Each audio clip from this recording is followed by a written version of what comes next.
आदरणीय किसान मजदूर साथियों, अमृत महोत्सव मनाने के लिए इस समय हमारे छत्तीसगढ़ के राजनीतिक दल के नेता अपने अपने ढंग से तैयारी कर रहे हैं। कांग्रेस के हमारे भाई पद यात्रा निकाल करके गांव-गांव जा रहे हैं। भाजपा के नेता और कार्यकर्ता 13 तारीख से घर घर जाके झंडा लगाएंगे। बहुत अच्छी बात है, देशभक्ति की बात पहुंचना चाहिए, याद करना चाहिए। मगर इस बात को मैं फिर दोहरा रहा हूँ। कुछ दिन पहले बोला था, मैं राजनीतिक नेताओं से फिर निवेदन करने के लिए आया हूँ कि अब 15 अगस्त बहुत करीब बचा हुआ है। जब आप गांव-गांव जा रहे हैं, दोनों प्रमुख राजनीतिक दल के नेता और कार्यकर्ता, तो उनसे यह पूछिए कि क्या भाजपा शासन में शासन की हर सुविधा आपको मुफ्त में मिली, बगैर पैसा दिए मिला क्या? ये भी पूछ रहे ना। वर्तमान में हमारे प्रदेश में कांग्रेस सरकार है, जिसको बहुत उम्मीद से क्षेत्र की जनता ने भारी बहुमत से विजयी बनाया था। उन कांग्रेस नेताओं से भी मैं निवेदन करता हूँ कि वो भी गांव जब जा ही रहे हैं, पद यात्रा कर ही रहे हैं, भाषणबाजी कर रहे हैं, तो आम जनता से ये पूछे कि क्या हमारे शासन में शासन की हर सुविधा आपको मुफ्त में मिल रहा है? अगर नहीं मिल रहा है तो दोनों राजनीतिक दल अपने अपने ढंग से सोचें कि शासन की सुविधा को हम आम जनता को कैसे मुफ्त में दिलाएं। असली आज़ादी तभी मिलेगी ना, हमारा प्रेम तभी बढ़ेगा ना कि भाई हम ही देशभक्त रहें, बाकी जो पार्टी के नेता सत्ता में बैठे वो दोनों वहाँ से लूटें। ये अच्छी बात नहीं है ना। तो ऐसा हमको ज्ञान दीजिए। मैं अपने गांव के किसान भाइयों से, मजदूरों से भी निवेदन करूंगा कि जब भी राजनीतिक दल के नेता आपके घर या गांव पहुंचते हैं पैदल यात्रा करके, तो उनको बताइए कि हमको शासन की सुविधा बगैर रिश्वत के नहीं मिल रही।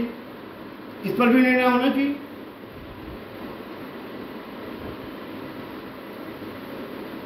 तो देशभक्ति लाना है तो इसके लिए हमको बहुत कुछ करना पड़ेगा, त्यागना पड़ेगा। क्योंकि मैंने आज तक ये देखा है, जिस पार्टी का सत्ता रहा है, आज़ादी के बाद मैं देख रहा हूँ, जब से वो संभाले हैं अपन, अधिकांश लोग अब तो खैर चरम सीमा पे है ना। मैंने कई लोगों को पूछा कि भाई आप कांग्रेस में क्यों हो, नहीं बता सके। भाजपा में क्यों हो, नहीं बता सके।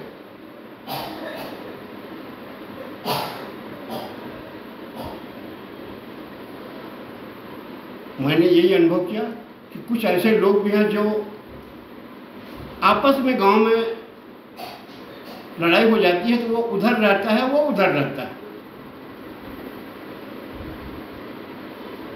और ये अनुभव मैं किया हूँ कि सत्ता में विधायक सांसद के करीब घूमने के लोगों को बहुत शौक रहता है।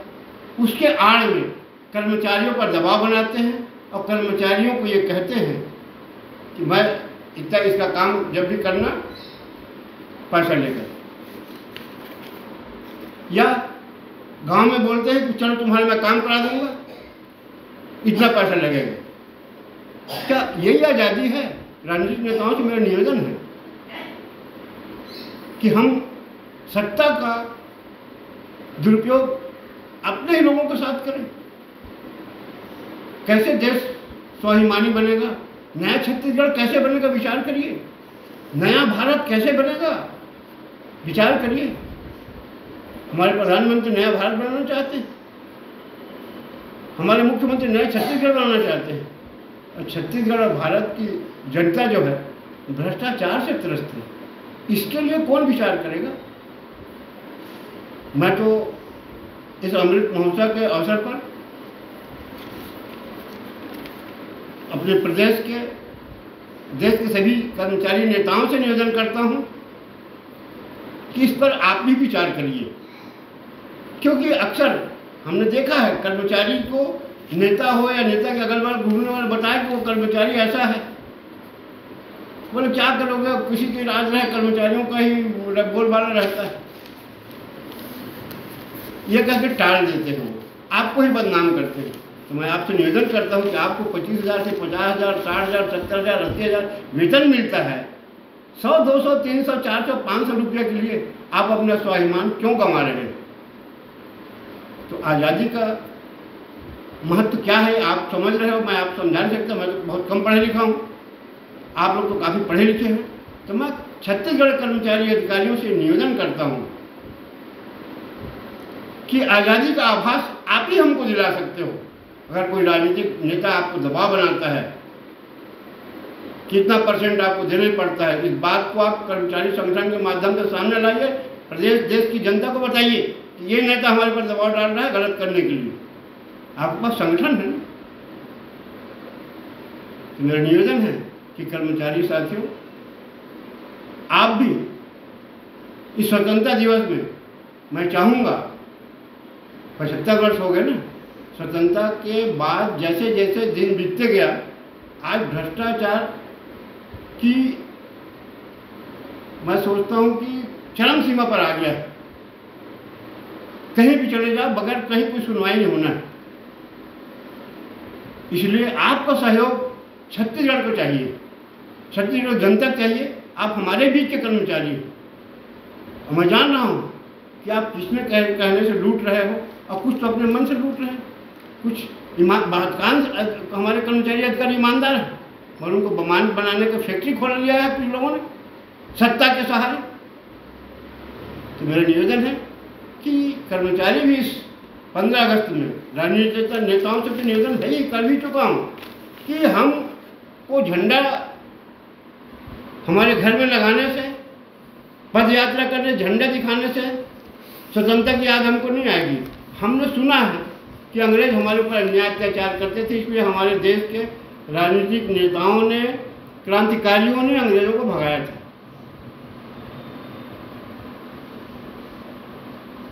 आज जब वो भग गए तो आखिर ये परिस्थिति क्यों बन रही है? तो तिरंगा झंडा लेकर के हमको घूमने का अधिकार है, सब कुछ है, लेकिन हमको अपने आचरण बदलने के लिए बहुत जरूरी है कि देश में प्रेम, स्वाभिमान आपस में कैसे बढ़ेगा। हम एक दूसरे को लूटते हैं, हमारी मजबूरी है, हम क्या करें, पैसा देते हैं, काम कराते हैं। मैं तो देश के प्रधानमंत्री से भी निवेदन करूंगा कि वो लाल किले से इस बार घोषणा करें, जैसे GST के लिए टैक्स लगाने के लिए उन्होंने कमेटी बनाई ना सभी राजनीतिक दलों का, सभी प्रांतों का, वैसे भ्रष्टाचार हटाने के लिए इस बार घोषणा करें और एक अलग से कानून बनाएं कि भ्रष्ट लोगों को फांसी में लटकाया जाएगा। आज देख रहे हैं सड़क बनाने के नाम से कितना पैसा खाया जा रहा है, बांध बनाने के नाम से कितना पैसा खाया जा रहा है, उसमें कुछ नहीं। दुर्भावना का एक दूसरे पर आरोप लगाते हैं कि ईडी सिर्फ विपक्ष के ऊपर छापा मार रही है। हमारे विपक्ष के नेताओं से निवेदन करूंगा कि आप हलफनामा दीजिए। अगर भाजपा का नेता या सत्ताधारी कोई भी नेता है, उसके नाम से हलफनामा दीजिए और जांच कराइए। और ये आंदोलन जो महंगाई और बेरोजगारी कर रहे हो ना, इसको आप भ्रष्टाचार के लिए भी जोड़िए उसमें, कि हमने ईडी को शपथ पत्र दिया है, इस नेता के यहाँ भी छापा मारा जाए, मगर उसे सत्ता के लोग बचा रहे हैं, तो ज़्यादा अच्छा होता। तो मैं देश के प्रधानमंत्री से, मुख्यमंत्री जो जिस पार्टी के भी हूँ, सबसे निवेदन करता हूँ कि हमको असली स्वतंत्रता भ्रष्टाचार से दिलवाइए। देश की जनता भ्रष्टाचार से त्रस्त है। जैसे प्रधानमंत्री जी आप कश्मीर में 370 हटाए, यह अनहोनी काम था। स्ट्राइक आपने किया पाकिस्तान में घुसकर, 3 तलाक आपने किया। आज भ्रष्टाचार के लिए आप कुछ तो करिए। हमारा तो आटे का भाव बढ़ गया, दही का भाव बढ़ गया, सबका भाव बढ़ गया। बढ़ना चाहिए, आप जो करना है आप करिए, आपके हाथ में है, मगर इसके लिए भी विचार करिए कि अब जब ये जा रहे हैं ना आपके 13 तारीख से 15 तारीख तक भाजपा के हमारे कार्यकर्ता, उनको बोलिए कि घर घर जाके वो बोले कि जब भाजपा की सत्ता आएगी तो हम रिश्वत नहीं लेंगे, तुमको काम, तुम्हारा काम सब शासन की सुविधा मुफ्त में मिलेगी तुमको। यह कहवाइए। मैं कांग्रेस लोगों से भी निवेदन करता हूँ, मुख्यमंत्री जी नया छत्तीसगढ़ बनाना चाहते हो तो ये घोषणा करिए 15 अगस्त के बाद कोई भी अगर रिश्वत लेता है तो उसको सीधा जेल भेजा जाएगा, शासन की हर सुविधा लोगों को मुफ्त में मिले। वैसे मैं आपसे तो बहुत दिनों से मांग कर रहा हूँ मुख्यमंत्री जी, पता नहीं आपको क्या अड़चन आई, मैं नहीं जानता, मगर हाँ आपने भी बीच में ये कह के सिद्ध कर दिया है कि भ्रष्टाचार के खिलाफ छत्तीसगढ़ में तभी जांच होगी जब आपका आदेश होगा। छत्तीसगढ़ के अधिकारी आदेश देंगे तभी उसकी जांच होगी। इससे मेरे को कुछ शंका होने लगा है और जनता भी छत्तीसगढ़ की सोचने लगी है आपके बारे में कि अब क्या करें हम। वैसे भाजपा के नेता इसको विरोध करने में पता नहीं क्यों पीछे हैं, ये वही जाने। वैसे भी विधानसभा सत्र में आपने ना उस सहकारिता का चुनाव जो होता था, जो आपके पूर्वजों ने चुनाव प्रक्रिया लागू किया था, सहकारिता आंदोलन, उसको आपने खत्म कर दिया। नॉमिनेशन करने जा रहे हैं, इसमें बड़ा गलत आवाज आ रहा है। बता रहे हैं कि वो 1 लाख, किसी से 5 लाख अध्यक्ष बनने के लिए मांगा जा रहा है अभी से। ठीक है, हमको ATM बनाया हो, बना लीजिए, मगर दिखावे के लिए छत्तीसगढ़िया हूँ, किसान पुत्र हूँ, ये मत कहिए। भ्रष्टाचार के लिए आप कुछ न कुछ करिए, तभी हम मानेंगे कि आप असली छत्तीसगढ़िया हैं और छत्तीसगढ़ से भ्रष्टाचार को आप भगा रहे हो। आपके पूर्वजों ने अंग्रेजों को भगाया ना, अन्यायियों को। हम आप क्या अपने कुकर्मों को नहीं भगा सकते? आप सत्ता में हैं, आप ये बोल तो दीजिए कोई रिश्वत नहीं लेगा, एक दिन में समाप्त हो जाएगा। इतना कह के मैं अपने वाणी को विराम देता हूँ। धन्यवाद। जय हिंद।